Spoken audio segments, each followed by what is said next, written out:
Hi, welcome to Miss Janice Tells History. Today I'm going to tell you the incredible story of a king lost for more than 500 years, a woman who refused to give up on him, and how history itself can sometimes be rewritten.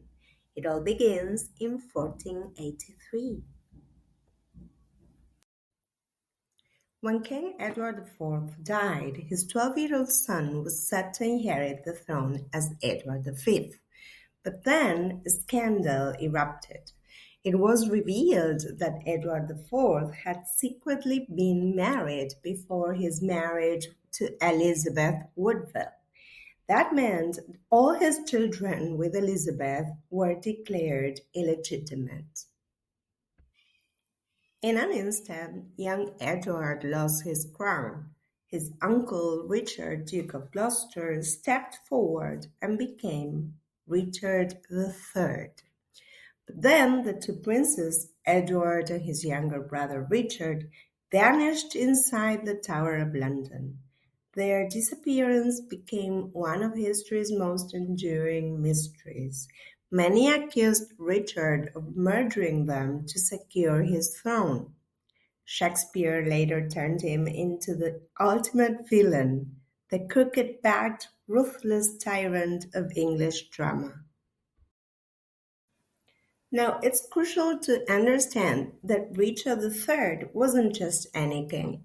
He was the last ruler of the mighty Plantagenet dynasty, a family that had ruled England for more than 300 years, ever since Henry II in the 12th century.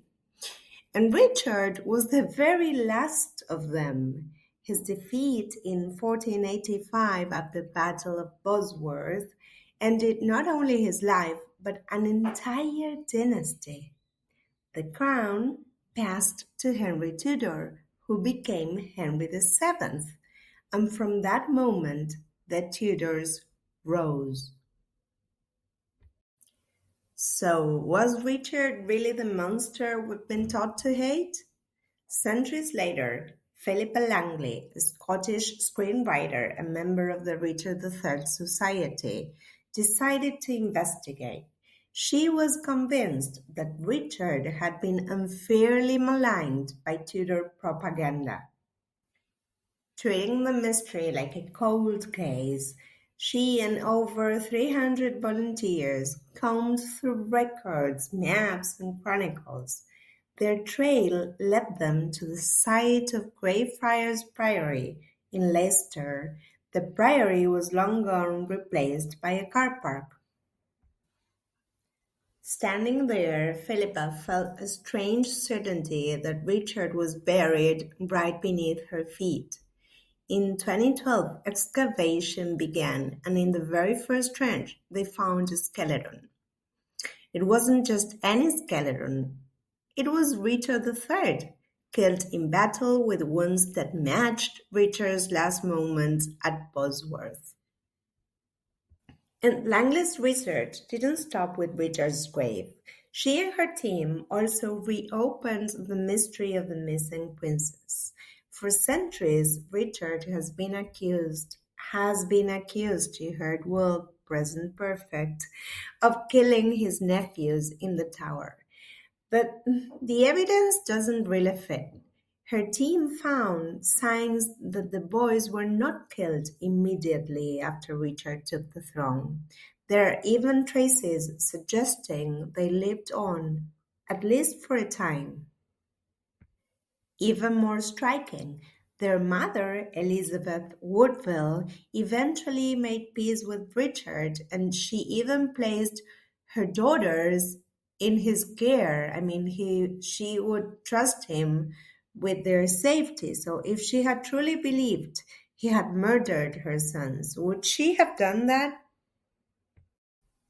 All this suggests that Richard III may not have been the ruthless child killer of legend. The truth is murkier and perhaps still unsolved. So, next time you hear the name Richard III, don't just think of Shakespeare's villain. Think of the boy kings in the tower, the dynasties fighting for England's future, and the woman who dug up the truth from beneath the car park. We may never know exactly who Richard was, saint or sinner, protector, who knows? But perhaps, just perhaps, we've been fooled for centuries by the greatest spin doctors of all, the Tudors.